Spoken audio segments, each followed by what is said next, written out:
नमस्कार, आप देख रहे हैं न्यूज 24 में आपके साथ पूजा राठौर शर्मा। और सबसे बड़ी खबर आज की, बुलडोजर एक्शन पर सुप्रीम कोर्ट का फैसला। अपराध की सजा घर तोड़ना नहीं। सुप्रीम कोर्ट ने सख्त टिप्पणी बुलडोजर एक्शन को लेकर कही और साथ ही कहा कि दोषी होना घर तोड़ने का आधार नहीं है। बड़ी खबर आपको बता रहे हैं, आरोपी है इसीलिए घर नहीं गिरा सकते, ये सुप्रीम कोर्ट ने साफ तौर पर कहा। और साथ ही ये भी कि अवैध तरीके से घर तोड़ने पर मुआवजा मिले, कानून को ताक पर रखकर एक्शन हुआ।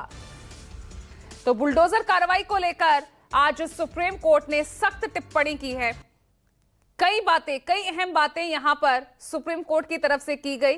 और देखिए यहां पर आप जो ये लाइंस देख रहे हैं, जिन्हें हम हाईलाइटेड करके दिखा रहे हैं, उन्हीं लाइंस का हवाला देते हुए एक इमोशनल जो जुड़ाव एक व्यक्ति का अपने घर से होता है उसको भी इंगित किया। और साथ ही यहां पर गाइडलाइंस जारी की है, आरोपी है इसीलिए घर नहीं गिरा सकते। अवैध तरीके से घर गिराने पर कार्रवाई, और इसके अलावा अगर अवैध तरीके से घर तोड़ा भी गया है तो उस पर मुआवजा मिले। बुलडोजर एक्शन से पहले नोटिस दिया जाए, यानी पहले नोटिस हो, सुनवाई हो और उसके बाद बुलडोजर कार्रवाई हो। तो 15 दिन का इस बीच नोटिस देना होगा। और नोटिस में जो है इसके लिए भी ये कहा गया है 3 महीने में पोर्टल बनाकर सभी जो नोटिस है वो साझा किए जाए। आरोपी का पक्ष भी सुना जाना चाहिए। कार्यपालिका को लेकर भी कहा कि कार्यपालिका कोर्ट की जगह नहीं ले सकती है। और देखिए अब सुप्रीम कोर्ट का ये सुप्रीम फैसला बुलडोजर एक्शन को लेकर सियासत भी जबरदस्त हाई इस वक्त दिख रही है। कुछ बयान सुनिए। था वो बुलडोजर इनजस्टिस था। आपने किसी भी अक्यूज के घर को किसी भी बात पे किसी पे भी इल्जाम लगा के घर तोड़ देते थे। अब सुप्रीम कोर्ट ने दिशा निर्देश पास किया है कि आपको नोटिस देना पड़ेगा, कम से कम 15 दिन का वक्त देना पड़ेगा। जो कंपाउंडेबल है प्रॉपर्टी का पार्ट उसे कंपाउंड किया जाएगा। और अधिकारियों पे एक जिम्मेदारी डाल दी गई कि अगर कोई अधिकारी गलती कर रहा है, कानून तोड़ रहा है इससे रिलेटेड, तो उनकी पर्सनल जिम्मेदारी होगी। अगर उन्होंने कोई प्रॉपर्टी डिमोलिश की है, इलीगली डिमोलिश की है, तो उसको रेस्टिट्यूट करने की। ये अपने आप में एक बहुत बड़ा प्रावधान बना दिया है कोर्ट ने, क्योंकि अधिकारी भी अब एक बार सोचेंगे जब उनकी खुद की जिम्मेदारी, उनके खुद के जेब से पैसा जाएगा। जब किसी गरीब मजलूम या किसी माइनॉरिटी का या किसी का घर जब तोड़ देते थे तो वो उस पर ज्यादा सोचते नहीं थे।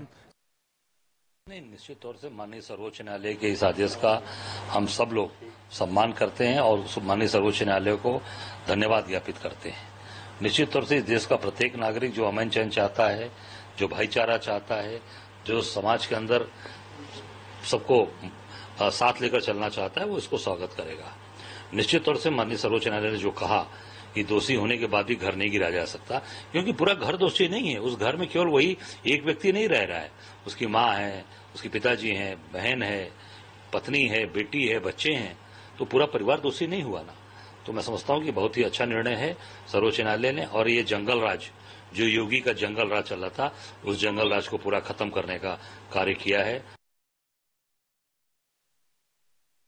हम तो ये समझते हैं और हम गए भी थे इसी बुनियाद पर कि किसी शख्स के मकान को गिरा देना जो उसकी सारी जिंदगी की कमाई की चीज थी, ये कानून के खिलाफ है। और जो कुछ किया जा रहा है वो गरीब लोगों की कमाई और उनकी जिंदगी की पूरी मेहनत के वो गोया के एक मर्तबा एक दिन में 1 घंटे के अंदर बुलडोजर चला करके मिसमार कर देना है। तो देखिए आज ये सुप्रीम फैसला बुलडोजर एक्शन को लेकर सभी की निगाहें इस पर बनी हुई थी। और जिस तरह से गाइडलाइंस जारी हुई है, सुप्रीम कोर्ट के इस फैसले को समझने की सबसे पहले कोशिश करते हैं। मैं